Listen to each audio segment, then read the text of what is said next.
Sir पहले तो congratulation आपको Thank you. इंटरव्यू अपेयर करने Thank के लिए। you, sir. क्या फीलिंग है आप बाहर? बहुत अच्छा लग रहा है और मुझे लग रहा है कि मेहनत करने वालों की कभी हार नहीं होती, ऐसा कहा जाता है। तो मुझे वो फील हो रहा है कि हाँ, वास्तव में अगर मेहनत करता है कोई तो उसको उसका फल जरूर मिलता है। आप अपने बारे में जानकारी दें कि आपका नाम, मीडियम अटेम्प्ट, कहाँ से आप आते हैं? मेरा नाम दिलशाद अहमद है। मैं उत्तराखंड राज्य के जिला हरिद्वार के तहसील लुड़की का रहने वाला हूँ और मैं आज जो है लोक सेवा में अपना साक्षात देने के लिए दूसरी बार आया हूँ। मीडियम आपका? मेरा मीडियम हिंदी है। इससे पहले मैंने सहायक अभियोजन अधिकारी की परीक्षा पास की है और मैं भी वर्तमान में कार्यरत हूँ उस पद पर। और अब मैं जो है यहाँ पर सब रजिस्ट्रार के पद के लिए आया है, जो पीसीएस के अंतर्गत जो शामिल है। ओके, तो सर जब आप इंटरव्यू हॉल में जाते हैं, जो सोच के गए थे वही माहौल था या फिर उससे विपरीत हो गया? जब मैं गया वहाँ पर तो मुझे उससे बेहतर लगा, जो मैं सोच के गया। अच्छा, उससे बेहतर लगा। कुछ बताएंगे, रिवील करेंगे हाँ, क्वेश्चन? बोर्ड का जो दृष्टिकोण था वो मेरे प्रति बहुत सकारात्मक था।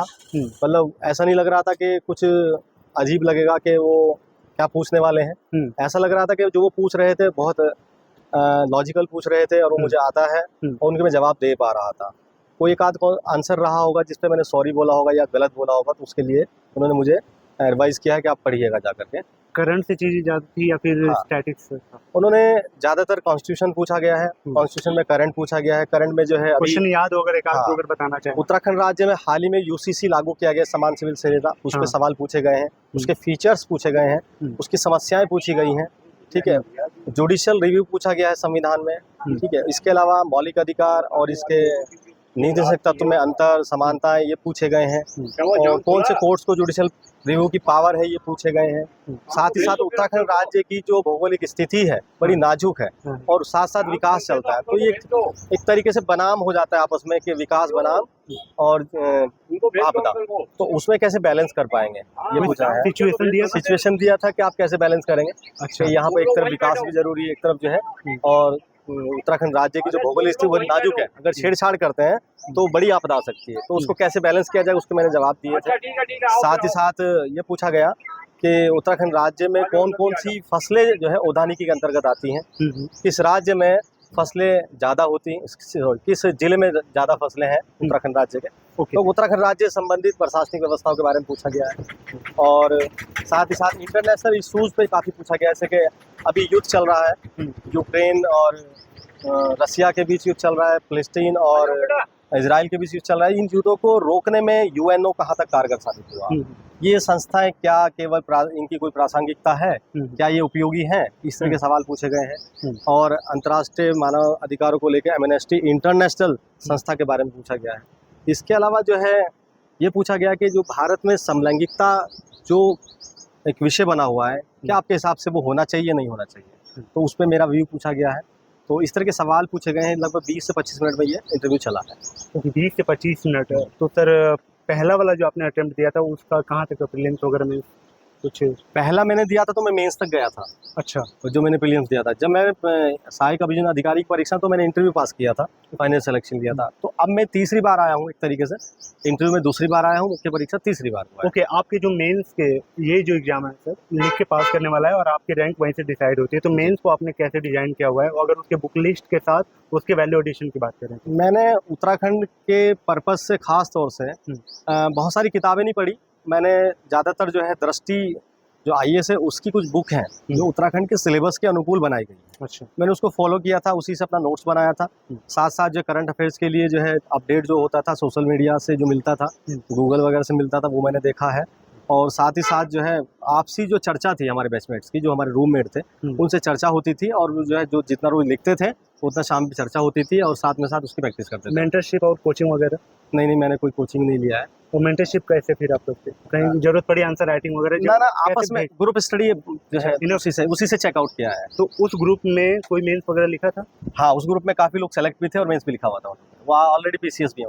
ओके, नोट्स की आपकी स्टडी क्या रही है कि नोट्स को प्रॉपर आपने वन टचअप में पहले जैसे स्टैंडर्ड बुक एक बार पढ़ लिया, उसी समय बनाना स्टार्ट किया, पहले एक दो बार पढ़ने के बाद डिसाइड किया कि मैंने पहले रॉ मटेरियल तैयार किया उसका, फिर मैंने देखा कि पिछले प्रश्न पत्र उठाए मैंने कि पिछले 2-4 साल में क्या पूछा गया है, तो लेटेस्ट दो परीक्षाओं को मैंने कट कर दिया कि इतना सिलेबस से निकाल दिया, तो सिलेबस मिला करके 50% बचता है। अच्छा, 50% को मैंने इग्नोर कर दिया कि इसमें से शायद ना पूछा जाए, तो 50% सिलेबस बहुत कम हो गया है।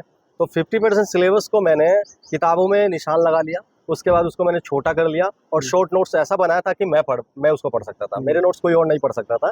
तो उतना मेरे लिए काफी था ताकि मैं उस गैप में, जो गैप होता था एक परीक्षा से दूसरे परीक्षा के बीच, उसको मैं रिवाइज कर पाऊँ उतने समय के लिए। ये मेरी strategy. Okay, test series versus PYQ, क्या रोल समझ में आता है? टेस्ट सीरीज और पीआईक्यू वेरी मोस्ट इंपॉर्टेंट इस तैयारी के लिए है। अगर पीछे क्वेश्चन आप देखते हैं तो उससे आपको ये अंदाजा लग जाता है कि वो किस तरीके के प्रश्न पूछे जा रहे हैं, सामान्य प्रश्न पूछे जा रहे हैं, कठिन प्रश्न पूछे जा रहे हैं, तो उस तरीके से हम अपनी तैयारी करते हैं। और टेस्ट सीरीज का रोल ये है कि आप कितना कर पाए हैं, कितना किस पानी में खड़े हैं, आप कितना खड़े हैं, अपने आप को चेक कर रहे हैं, तो टेस्ट सीरीज का बड़ा रोल हो जाता है। तो मैंने टेस्ट सीरीज तो नहीं ली थी, लेकिन मैंने पुराने क्वेश्चन को सॉल्व करना शुरू किया था, और जो बुक थी मेरे पास दृष्टि वाली, उसके पीछे क्वेश्चन दिए गए थे, उन्हीं को बनाया था मैंने। लास्ट क्वेश्चन सर, इसके सिलेबस को आपने कैसे डिकोड किया है? अगर यूपीएससी या फिर अदर पीसीएस को देखते हुए इसको कैसे डिकोड किया?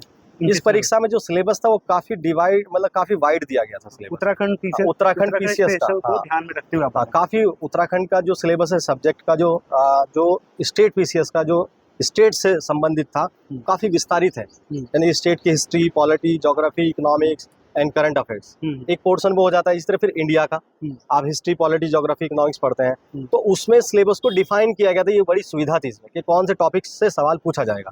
अगर हम ये लिखते हैं भारतीय इतिहास, भारतीय संविधान, तो अब क्या पढ़ें? अब भारतीय इतिहास में आप टॉपिक खोल देते हैं तो उससे आसानी हो जाए, एड्रेस हो गया है कि आपको क्या पढ़ना है, कीवर्ड्स छोड़ दिया गया। तो उन्हीं को हमने उठाया, उसी को लिखा और उसी को रिवाइज किया, और उसी को 2-3 बार रिवाइज करने के बाद चीजें फिर पक्की होने लगती हैं। तो मेरा ये अनुभव रहा है कि जितना ज्यादा रिवाइज किया जाएगा, सारा खेल रिवीजन का, जो रिवीजन करेगा वो आगे जाएगा, जो एक बार पढ़ के सोचेगा वो पीछे जाएगा।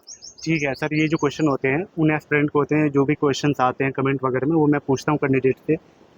सिविल सर्विस की जर्नी ने अब तक जो सिखाया आपको, वो अगर कुछ शेयर करना चाहे न्यू एस्पिरेंट। सिविल सर्विस की जर्नी ने मुझे अनुशासन के साथ साथ कठिन परिश्रम करना सिखाया है, और ये सिखाया है कि सत्यनिष्ठा, ईमानदारी, कर्तव्यपरायणता आपको जो शासन प्रशासन में सीखनी है, करनी स्थापित है, वो आप अपने निजी जीवन में अगर कर लेंगे तो आप संयमित होकर लक्ष्य को प्राप्त कर लेंगे। चलिए सर, ऑल बेस्ट। और ये उम्मीद करूंगा कि सर ये लास्ट अटेम्प्ट हो और जब मिले तो एक प्रॉपर टॉपर के साथ मिले। होप गाइस वीडियो आपको वैल्यूएबल लगी हो। कैसे लगी कमेंट करके बताएं।